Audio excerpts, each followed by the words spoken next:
కొరకు పంట కొరకు మనిషి కింద జాగ కొరకు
ధన్యవాదాలు తెలియజేస్తున్నాము.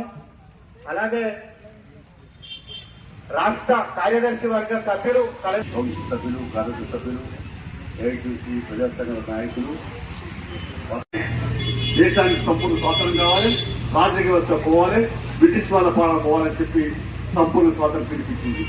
అంతేకాదు మన తర్వాత దున్నేవాడికే భూమి కావాలన్న పార్టీ ఈ భారతదేశంలో కాదు, ఎక్కడ లేదు.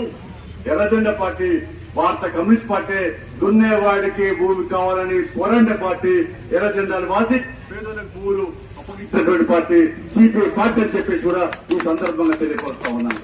మనం చూస్తా ఉన్నాం, ఏ ఊళ్ళో చూసినా ప్రభుత్వ భూములు పంచిందంటే ఎర్రజెండా పార్టీ కంటే. పూలంపల్లి మరి అనవేటి ప్రభాకర్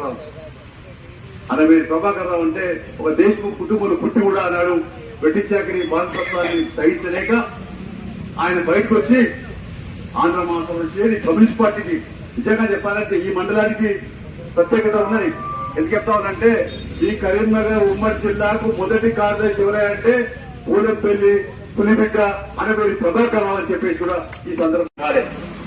ఇంకా ముక్తి సమస్య ఉంది, మనకి సంక్షేమ పథకాలు వస్తున్నాయి. ఇంకా అవన్నీ ఎక్కడే వస్తున్నాయి, మన పన్ను కడుతున్నాం కాబట్టి వస్తున్నాయి. ఎవరో నరేంద్ర మోడీ టికెట్ రేవంత్ రెడ్డి టికెట్ మన ట్యాక్సీలు కడితేనే వాళ్ళ సర్కారు జరుగుతుంది, వాళ్ళ కంచెలు ఇస్తారు మనకు. అయితే మనకు రావాల్సిన వాటా అతలేదు, ఇంకా పేదోళ్ళకి చెందాల్సినటువంటి రావాల్సిన వాటా రావట్లేదు. కాబట్టి దానిపైన పోరాటం, దానిపైన మనం రకాలనే ఉద్యమం చేపట్టాల్సిన అవసరం ఉంది. ఈ 100 ఏళ్ల సందర్భంగా కమ్యూనిస్ట్ పార్టీ పోతున్నది మొదటి పార్టీ, తల్లి పార్టీగా. అప్పుడు ఆనాడు మనం మొత్తం ఈ తెలంగాణలో, అందులో కరీంనగర్ జిల్లాలో 19 ఎంపీలు గెలిచినటువంటి ఎమ్మెల్యేలు గెలిచిన పరిస్థితి ఉంది, ఎంపీ గెలిచిన పరిస్థితి ఉంది. కాబట్టి రానున్న కాలంలో కూడా మనం ప్రజల మధ్య ఉందాం, ప్రజాపాలన చేద్దాం, ప్రజా ఉద్యమం నిర్మిద్దాం. ఈ సందర్భంగానే